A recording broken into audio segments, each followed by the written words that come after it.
అండి, అందరికీ నమస్కారం. Welcome to Vasantha's channel. నేను ఈరోజు చెప్పబోయే కథ సత్యవ్రతుడు. నేను ఈ కథని దేవీ భాగవతంలో చదివాను. అమ్మవారి కృపా అనుగ్రహాల గురించి చెప్పు సందర్భంలో సత్యవ్రతుడు ఐ అనే బీజాక్షరాన్ని పలికి అమ్మవారి అనుగ్రహానికి పాత్రుడయ్యాడు అంటూ వ్యాస మహర్షి జనమేజయుడికి సత్యవ్రతుడి కథను చెప్పాడు. జనమేజయ, పూర్వం ఒక బ్రాహ్మణుడు ఒక దివ్యాక్షరాన్ని ఉచ్చరించి పరమసిద్ధిని పొందాడు. ఈ విషయం నీకు అర్థం అవటానికి ఆ కథ చెప్తున్నాను విను. కోసల దేశంలో దేవదత్తుడనే గొప్ప కీర్తి గల బ్రాహ్మణుడు ఉన్నాడు. వేదాలు వేదాంగాలను చదువుకున్నాడు. అయితే అతడికి సంతానం లేదు. ఒకనాడు సంతానం కోసం యజ్ఞం చెయ్యాలనుకున్నాడు. తమసా నది తీరాన విశాలమైన యాగ మంటపాన్ని నిర్మించాడు. పండితులను పిలిచి విధి ప్రకారంగా అగ్నిని ప్రతిష్ఠించాడు. ఆ యజ్ఞంలో సుహోత్రుడిని బ్రహ్మగాను, యజ్ఞవల్క్య మహర్షిని అధ్వర్యుడిగాను, బృహస్పతిని హోతగాను, పైలుడిని ప్రస్తోతగాను, గోబీలుడిని ఉద్గాతగాను, ఇతర మునులను సదస్యులుగాను నియమించి యథావిధిగా దాన దక్షిణలు ఇచ్చాడు. యజ్ఞం బ్రహ్మాండంగా సాగుతుంది.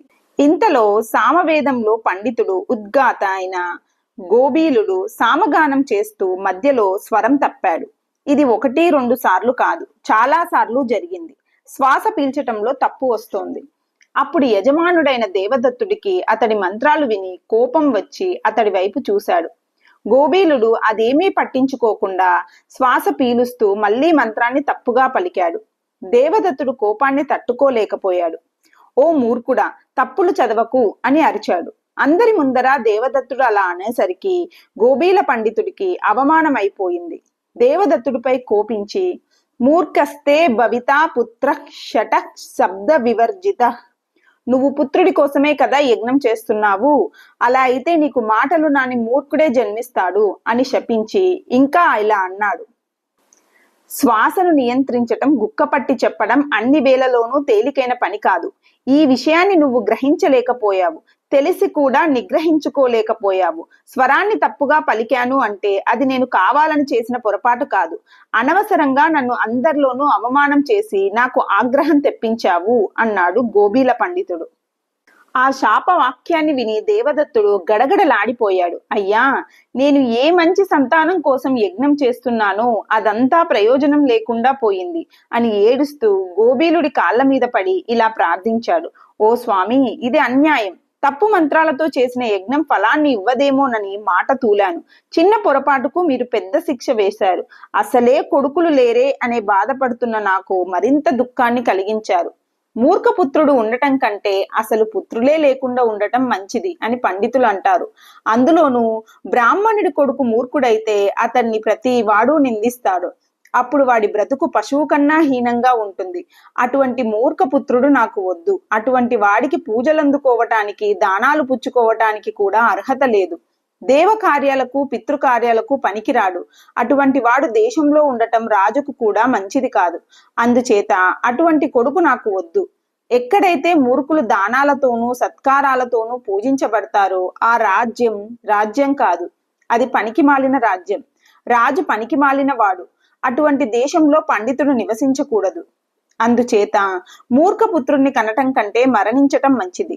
దయ చూపించండి, శాపాన్ని తొలగించండి, నన్ను ఉద్ధరించండి. మీకు గొప్ప శక్తి సామర్థ్యాలు ఉన్నాయి. మీ కాళ్ళు పట్టుకుంటున్నాను, మన్నించండి అని వేడుకున్నాడు. మహాత్ముల కోపం క్షణకాలం మాత్రమే ఉంటుంది. పాపాత్ములకు మాత్రమే దీర్ఘకాలం కోపం ఉంటుంది. నీళ్లు సహజంగా చల్లగా ఉంటాయి. నిప్పు సెగ తగిలితే సలసలా కాగిపోతాయి. నిప్పు సెగ తొలగిపోతే చల్లబడి సహజ గుణాన్ని పొందుతాయి. అలాగే మహాత్ములు కూడా తన స్వభావాన్ని పొందుతారు. గోబీల పండితుడు కోపం క్షణంలో చల్లారిపోయింది.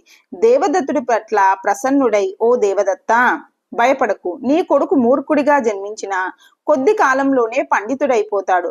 నీకు ఆనందాన్ని కలిగిస్తాడు అని వరం ఇచ్చాడు. యజ్ఞం పూర్తి అయ్యింది. అందరూ వెళ్లిపోయారు. కొద్ది కాలానికి రోహిణీ దేవదత్తులకు ఒక కొడుకు పుట్టాడు. దేవదత్తుడు ఆ పిల్లవాడికి ఉతద్యుడు అని పేరు పెట్టాడు. అతడు మొద్దు అయ్యాడు. దేవదత్తుడు అతడికి 8వ సంవత్సరంలో ఉపనయనం చేశాడు. అప్పుడైనా పిల్లవాడు మారి చదువుతాడేమో అని ఆశపడ్డాడు. కానీ ఆయన ఆశ తీరలేదు.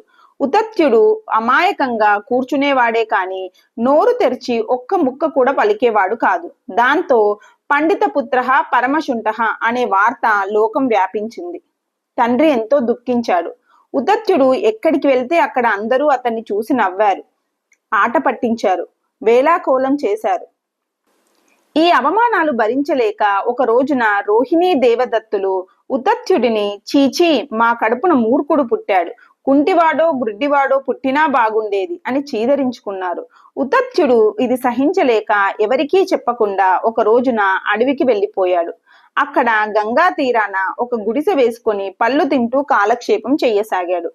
వనవాసులు పలకరిస్తే పలికేవాడు కాదు, కదిలేవాడు కాదు, పేరు అడిగితే చెప్పేవాడు కాదు. అప్పుడు వారందరూ ఇతడు మౌనంగా తపస్సు చేస్తున్నాడు కనుక ఇతడి పేరు సత్య తపస్సుడు అనుకొని వెళ్ళిపోయారు. ఉతత్యుడు మాత్రం దైవబలం ఉంటే అన్నీ ఉన్నట్లే, నా విషయంలో దైవం ఇంకా అనుకూలించలేదు అనుకుంటూ కాలం గడిపాడు. 14 సంవత్సరాలు గడిచిపోయాయి. ఒక రోజున ఒక బాణం తగిలిన పంది పరిగెత్తుకుంటూ వచ్చి ఉతత్యుడి ముందు కన్నీరు కారుస్తూ నిలబడి అక్కడే ఉన్న పొదలోకి దూరి మాయమైంది. అది రక్షించమని వేడుకుంటోంది అని ఉతత్యుడికి అర్థమైంది. దాని దయనీయమైన స్థితికి అతడు కరిగిపోయాడు. ఆ సమయంలో అతని నోటి నుండి ఐ అనే అక్షరం వచ్చింది. ఉతత్యుడు ఆశ్చర్యపోయాడు, ఆనందించాడు. ఐ అనేది సరస్వతీ మాత యొక్క బీజాక్షరం. దానిని జపిస్తూ కాసేపు ఆనందంలో మునిగిపోయి కళ్ళు తెరిచేసరికి ఎదురుగా భయంకర రూపుడైన కిరాతకుడు విల్లు పట్టుకొని కనిపించాడు. కిరాతుడు ఉతత్యుడికి నమస్కారం పెట్టి, ఓ అయ్యగారు, మా కుటుంబానికి పందే ఆహారం, మేము దానినే తిని బ్రతుకుతున్నాము, అది లేకపోతే మేము బ్రతకలేము. ఆ బ్రహ్మదేవుడు మీకిదే జీవనోపాధి అని మాకు రాసి పెట్టాడు. నేను నిజం చెప్పాను, మీరు నిజం చెప్పండి, నా పంది ఇటే వచ్చింది, ఇంతలోనే ఎటుపోయింది అని అడిగాడు. ఉతత్యుడు ఇరుకున పడ్డాడు. చూపించాను అంటే పందిని చంపేస్తాడు, నాకు తెలియదయ్యా అంటే అబద్ధమాడినట్లు అయిపోతుంది.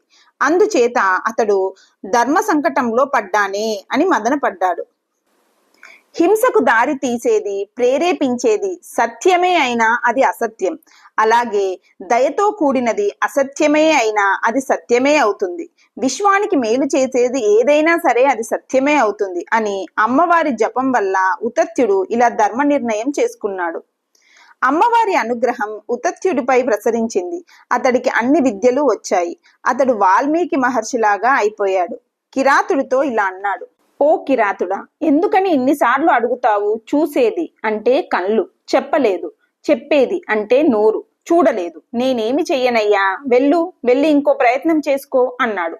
చూసే కన్నులు పలకలేవు, పలికే నాలుక చూడలేదు అని వింత సమాధానం చెప్పేసరికి కిరాతుడికి ఏమీ అర్థం కాలేదు. బుర్రగోక్కుంటూ అక్కడి నుండి వెళ్ళిపోయాడు. ఆ రోజు నుండి ఉతత్యుడు సత్యవ్రతుడు అనే పేరుతో ప్రసిద్ధికెక్కాడు.